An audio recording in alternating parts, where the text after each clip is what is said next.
আসসালামু আলাইকুম রহমতুল্লাহ। আমি বাংলাদেশি ব্লগার ফেরদৌসি বরিশাল থেকে বলছি।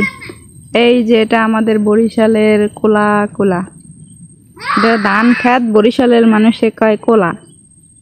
তো আজকে স্বাধীন বাংলাদেশ থেকে আজকে নতুন এই প্রথম ব্লগ ভিডিও বানাইতেছি। তো আশা করি যে যেখান থেকে দেখতেছেন আমার এই ভিডিওটি, আল্লাহর রহমতে সবাই ভালো আছেন এই নতুন বাংলাদেশে, স্বাধীন বাংলাদেশে। তা আগে মনে হয়েছে যে বাংলাদেশটা আসলে অন্য কারো হাতের মুঠোয়, আমাদের না বাংলাদেশ, এরকম মনে হয়েছিল। তা আজকে মনে হইতেছে, এখন মনে হইতেছে যে বাংলাদেশ আমাদের, আমাদের সবার বাংলাদেশ, সবার বাংলাদেশ, খোলা মুক্ত আজ বাংলাদেশ। তো এটাই মনে হইতেছে আজকে। অনেক কিছু আজকে ভালো লাগতেছে, মনে হয় সব নতুন করে সব কিছু আলোকিত এরকম লাগতেছে, অন্যরকম একটা লাগতেছে, সেটা বলে বোঝানো যাবে না কীরকম একটা ভালো লাগতেছে। তো যাই হোক, তো আমাদের ভিডিওটি যে যেখান থেকে দেখতেছেন ভালো লাগলে অবশ্যই একটা লাইক দিয়ে দিবেন আর কমেন্ট করবেন। আর আমাদের বরিশালের ভিডিও কে কে দেখতে চান, তাহলে আমাদের বরিশালের সুন্দর সুন্দর ভিউ আপনাদের সাথে শেয়ার করব। তো এই যে এটা আমাদের বাড়ি, বরিশালে আছে শুধু সুপারি গাছ আর সুপারি গাছ, অনেক সুপারি গাছ, প্রচুর সুপারি গাছ হয়। তো এই যে সুপারি বাগানের ভিতরে এই যে আমাদের বাড়ি, ভাঙ্গা চূড়া, একটু আদা ভাঙ্গা আদা ভালো, এরকম। এটা আমাদের বাড়ি। আমাদের বাড়িতে প্রচুর গাছপালা ছিল, আস্তে আস্তে সব কিছু কাটতে কাটতে পরিষ্কার হয়ে গেছে। এই যে ফাহিমা আছে, এই যে ফারিয়া আছে, ফারিয়া আমাদের এই যে পাশে একটা বাড়ি আছে, আমাদের আগে একাই একটা বাড়ি ছিল, এখন ওরা বাড়ি করছে, কিছু বছর হয়েছে। নাহলে আগে আমরা এই যে ধান ক্ষেতের ভিতরে আমার বাবা বাড়ি, মাটি কেটে বাড়ি বানাইছে। এখন আমাদের একটা এই যে প্রতিবেশী হয়েছে, এখন আর ভয় নাই কোনো।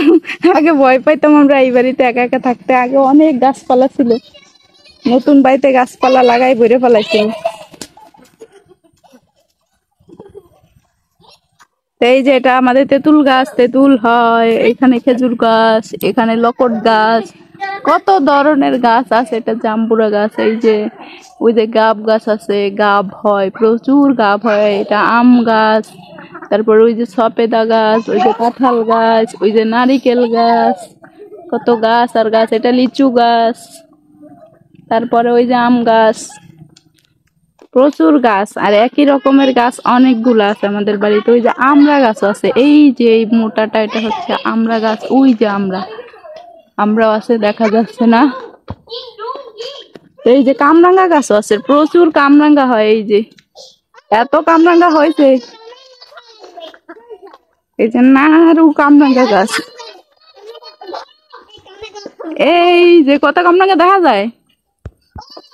এই যে ছোট গাছ, এই যে নাড়ু মুরু গাছ, এই কামরাঙ্গা গাছটা আমাদের বাড়িতে 3টা 4টা কামরাঙ্গা গাছ, পুরান বাড়ি একটা কামরাঙ্গা গাছ আছে,